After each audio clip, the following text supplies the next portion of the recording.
Welcome back. We are live at the 2016 Food Tank Summit here in Chicago. My name is Alia Dalal. I am a Chicago chef as well as the host of Chicago's Best on WGN. I'm interviewing all kinds of panelists here behind the scenes at the summit, including Angela Mason from Windy City Harvest, a organization in Chicago that probably many local people are familiar with but are excited to know more about. So, Angela, why don't you give us just a couple sentence summary of what Windy City Harvest does? Okay, great. Yeah, Windy City Harvest is the program of the Chicago Botanic Garden focusing on job training, access, and really engaging community members in the communities that they live in.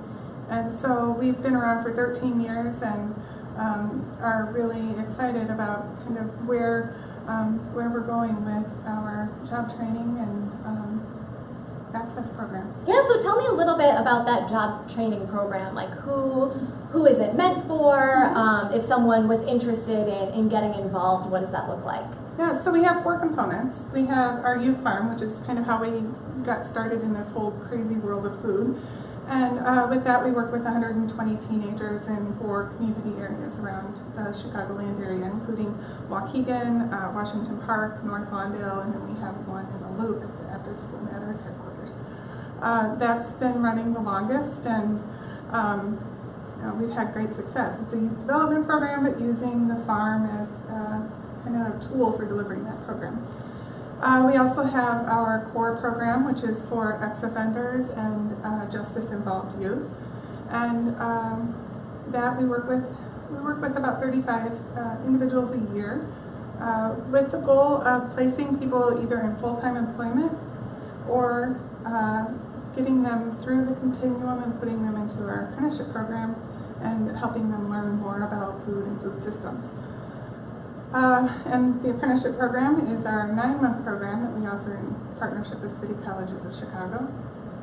And students get 31 credit hours, and we're hoping in the next year we'll be eligible to apply everything towards an associate's degree, so fingers crossed. And then we have our entrepreneurship and careers track. The 9-month program is an advanced certificate in sustainable urban agriculture, but we found that there are a number of people who are interested in things like starting their own small farm business or a food truck. So we developed this business and entrepreneurship for local foods certificate. We developed an aquaponics and vertical farming systems certificate because we have a lot of work that we do with aquaponics. We have a rooftop farming certificate, and edible landscaping, value-added products, and season extension. So those were all developed because they're high-growth areas in the industry. And we developed this farmer incubator program that you have to take that business class first and then apply for a plot of land to really kind of try your hand at farming. Awesome. So yeah, kind of everything that intersects like food and business and getting started. It seems like you have some good resources for. Were there any models that you looked to maybe in other cities, other organizations? Because I think Windy City Harvest represented something really new for Chicago, and this boom in urban agriculture here, definitely, if you look back, 15, 20 years, is not the case. Right. So I'm curious where some of these ideas, whether they were companies, other nonprofits, who are some of the leaders that you looked to in this movement? Yeah, so when we were developing the youth farm program, we really looked to the Food Project in Boston. And from there, everything really grew, not to sound like I'm trying to add a pun to this, but everything... Which is totally acceptable, yeah. Everything kind of grew organically. We had funders who saw the success in our youth farm program and said, okay, this works with teenagers. Let's see what you can do with difficult to employ adults. And so it was a challenge, and we said, okay, let's do this. And then from there, we saw that there was a real need for developing that continuum. And so when developing the curriculum for the 9-month program, we looked to UC Santa Cruz and kind of some of the work that they're doing. And as we developed the incubator program, we went to the East Coast, to the West Coast, and everything in between to see what other, and even Prairie Crossing, to see kind of what other incubator programs were doing. There aren't many urban farm incubators in the country. A lot of them are peri-urban or rural. So that was fun because there are different challenges. Some similar challenges, but also different challenges. Right, or especially something like farming that, obviously you have different cultures, different populations, but just the geography is so essential in farming that even those minor changes, something that works in St. Louis might not work in Chicago. Right. If you're just joining us now, I'm talking to Angela Mason from Windy City Harvest here at the Food Tank Summit. Angela, I'm curious if you could give us a little information about your panel this morning, Transparency in the Food System.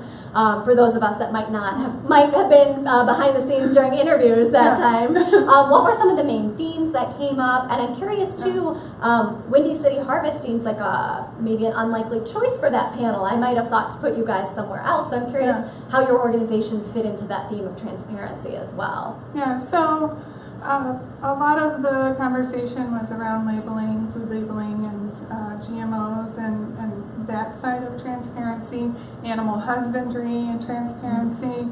I asked the same question initially as to trying to figure out word job training and access and how does that fit? But when you start thinking about, especially in the lower income communities that we are really invested in, when you talk about transparency, I think it takes a little bit of we take a little bit of a different angle. I think, and I said this in the panel too, going out and seeing where your food is growing and getting to know your farmer and being able to tour a farm and do a U-pick, those are things that are a privilege, or it's a hipster thing to do, or it's not something that you would expect one of our teenagers to be involved in or interested in, and so it's an opportunity to engage our population around food and talking about food and where it comes from that is often left behind. And I think in addition to that, when we're looking at some of the work that we're doing with Lawndale Christian Health Center and looking at access, there's a lot of I think we've really worked hard to kind of demystify food. Cooking is a luxury. Cooking is intimidating. Cooking is too time consuming. I mean, this is kind of some of the thinking.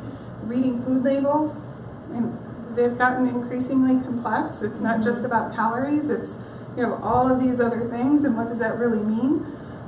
So looking at those sorts of things and teaching people how to cook again. And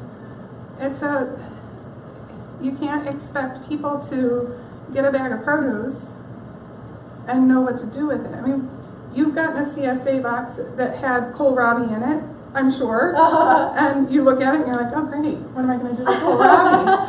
That's the one that always piles up, right? Yeah, it does. And if that piles up for somebody who's a foodie and really engaged in food and food systems work and eating, and imagine the intimidation for somebody who doesn't even know what it is.